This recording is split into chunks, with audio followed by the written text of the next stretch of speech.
Assalamualaikum warahmatullahi wabarakatuh.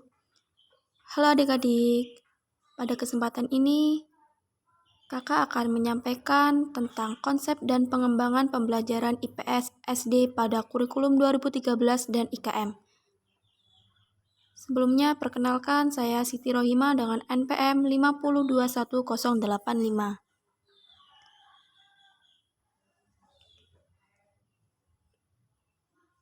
Nah, apa yang dimaksud dengan pembelajaran IPS?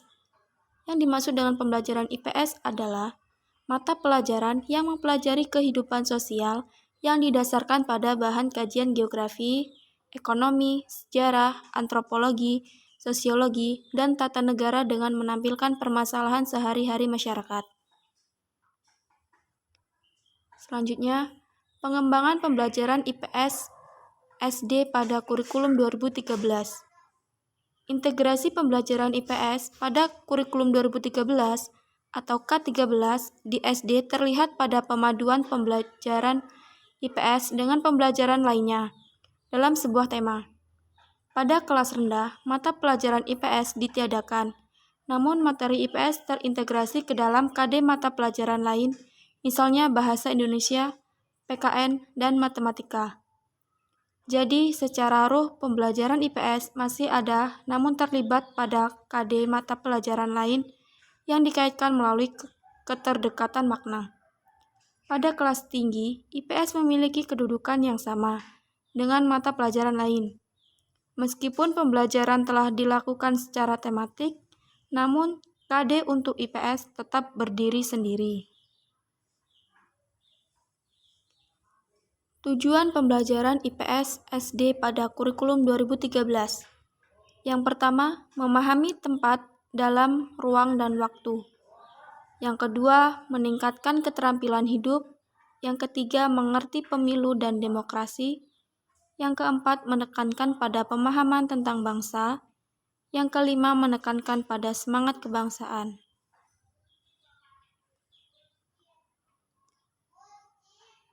Kaitan IPS SD pada kurikulum 2013 dan kurikulum Merdeka. Pada kurikulum 2013, menerapkan pembelajaran saintifik dan pendidikan karakter. Sedangkan pada kurikulum Merdeka, memberikan keleluasaan untuk sekolah dalam merancang tepat khusus pada budaya lokal, situasi geografis, dan keadaan masing-masing lingkungan. Pengembangan pembelajaran. Pengembangan pembelajaran adalah usaha meningkatkan kualitas proses pembelajaran, baik secara materi maupun metode dan substitusinya. Selanjutnya, pengembangan pembelajaran IPS SD pada kurikulum Merdeka. Pada kurikulum ini, konsep pembelajaran IPS baru diberikan untuk siswa SD pada kelas 3 sampai kelas 4. Materi IPS pada kurikulum ini digabungkan dengan ilmu pengetahuan alam, yang kemudian bisa disebut juga dengan ilmu pengetahuan dasar. Muatan ini membentuk dasar untuk mempersiapkan ilmu pengetahuan alam dan ilmu pengetahuan sosial yang lebih kompleks di tingkat menengah. Pembelajaran IPS pada kurikulum Merdeka tentunya akan sesuai dengan kebijakan kurikulum Merdeka.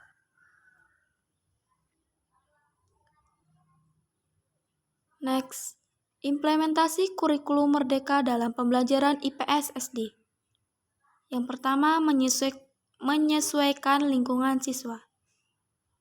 Yang kedua, memperkaya materi pembelajaran. Yang ketiga, mendorong siswa untuk berinovasi. Dan yang keempat, menjalin kerjasama. Tujuan pembelajaran IPS SD dalam kurikulum Merdeka.